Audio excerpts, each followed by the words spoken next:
Olá, turma! Estamos aqui novamente para mais uma aula que só é possível graças a vocês que estão aqui assistindo e incentivando este canal. Deixo aqui o meu muito obrigado para vocês. Essa é a aula 2, parte C. Na aula anterior, falamos sobre os anexos da UASSE. E se você ainda não assistiu a essa aula, considere assistir, pois o conteúdo que temos lá para vocês está muito bom. Temos muitas coisas interessantes lá a respeito dos anexos da UASSE. Aqui nessa aula vamos dar continuidade ao estudo sobre a UASSE, falando agora sobre a sua estrutura. Mas antes, como é de praxe, nos ajude com seu like. Isso nos incentiva e nos ajuda a crescer cada vez mais este canal. Vamos agora então dar início ao estudo sobre a estrutura da UASSE. Como vimos anteriormente, a UASSE é uma organização internacional com o objetivo de desenvolver a aviação civil. Essa organização possui uma estrutura muito bem definida, sendo as partes mais importantes as que iremos estudar aqui nesta aula, a Assembleia e o Conselho. Vamos inicialmente estudar sobre a Assembleia. A OASSE é formada por vários países, chamados de países membros. Portanto, a Assembleia é formada por um representante de cada um desses países. Atualmente, são um total de 193 países membros na OASSE. Dessa forma, temos 193 países pertencentes à Assembleia. A Assembleia também é o poder máximo da organização. Sendo assim, é ela que tem a função de gestão na OASSE. Essa parte da OASSE também não é permanente, ou seja, ela não está presente a todo instante, ela não trabalha constantemente em prol da aviação. Ela se reúne a cada 3 anos, mas nada impede que seja realizada aí uma reunião especial por convocação do Conselho, que é uma parte da OASSE que estudaremos mais a seguir. A função da Assembleia nessas reuniões é analisar o trabalho realizado nos 3 anos anteriores e planejar novas atividades para os próximos 3 anos. Por isso, ela tem um papel fundamental na existência da organização. Como a Assembleia é formada por 193 países, as decisões são realizadas mediante o voto de cada um deles. Dessa forma, cada país membro tem direito a um voto e as decisões são tomadas pela maioria dos votos. Ou seja, caso um regulamento seja colocado em pauta para votação, cada um dos países terá direito a um voto, e esse regulamento só vai entrar em vigor caso a maioria dos votos seja favorável. Agora vamos falar um pouco sobre o Conselho, que comentamos no slide anterior. Diferentemente da Assembleia, o Conselho é um órgão permanente, ou seja, ele trabalha dia e noite em prol do desenvolvimento da aviação. Essa é a sua principal característica, enquanto a Assembleia não era permanente, nós vimos isso no slide anterior. Dos 193 países membros da Assembleia, nós temos apenas 36 que compõem aí o Conselho, que fazem parte do Conselho. Esses países são votados pela Assembleia em suas reuniões trienais. Esses países têm como responsabilidade representar e dirigir a organização a nível político, executando os planos de trabalho e aprovando as normas técnicas propostas. Dessa forma, podemos ver que, em grande parte, o trabalho desenvolvido pela OASSE se dá através do Conselho. Porém, os trabalhos são realizados mediante a determinação da Assembleia, em suas reuniões, conforme vimos. Portanto, ambas as partes elas são muito importantes para o funcionamento da OASSE. Consequentemente, o desenvolvimento também da aviação. Fique bem atento a isso.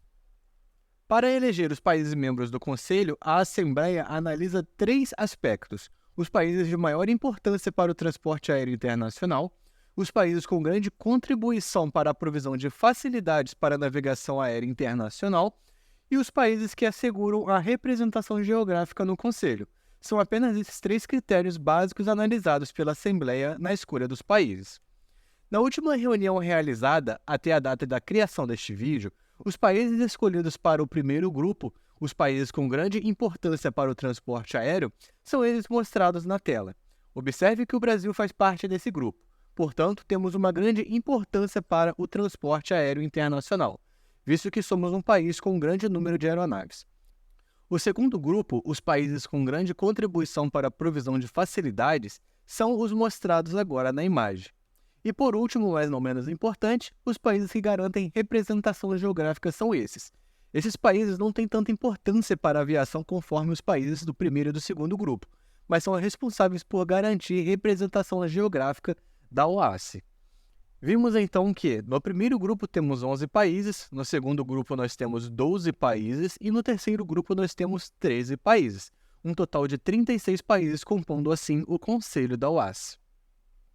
Resumindo, então temos a Assembleia, né, que é o poder máximo da organização, formada por 193 países, que se reúnem a cada 3 anos, com direito a um voto cada um, para tomar as decisões, avaliar as medidas realizadas e propor novas medidas para os próximos 3 anos.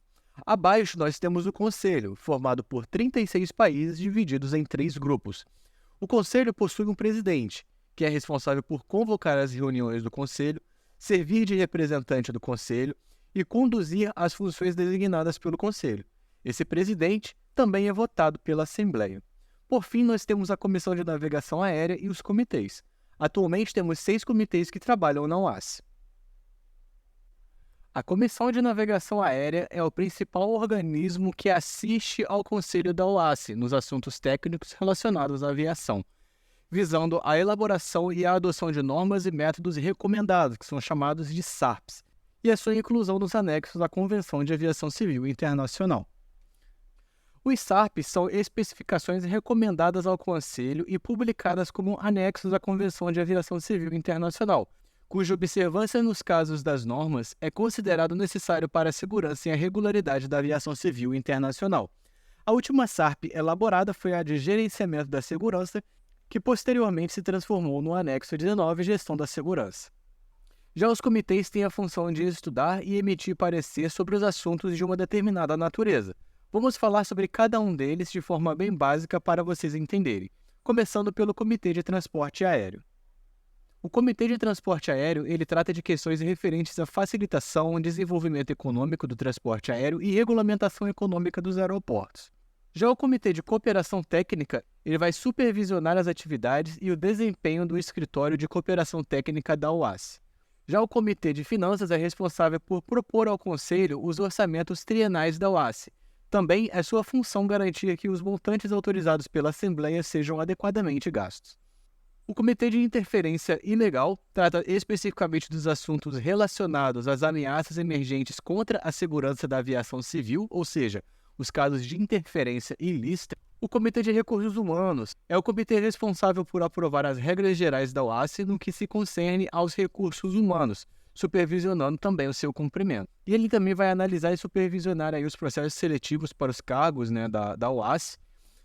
E, por último, o Comitê de Proteção Ambiental, que trata sobre assuntos relacionados aos impactos de ruídos da emissão de gases poluentes também pelas aeronaves, ou seja, ele trata sobre proteção ambiental. Então, cada um desses comitês ele tem a função de estudar e emitir parecer sobre determinados assuntos importantes que devem ser levados em pauta. Para finalizar, vamos falar um pouco sobre a localização da sede e das repartições da OASI. Conforme podemos ver na imagem, a sede da OASI é localizada em Montreal, no Canadá. E para satisfazer as necessidades mais urgentes de coordenação regional e de assistência aos países de cada uma das regiões do mundo, nas questões de características puramente locais, foram criadas 7 repartições regionais da OASI, localizadas estrategicamente ao redor do mundo para atender o melhor possível tais necessidades. Com isso, chegamos ao final de mais uma aula, encerrando assim o assunto sobre a OASI. Na próxima aula, vamos conhecer um pouco mais dos órgãos internacionais importantes para o sistema de aviação civil.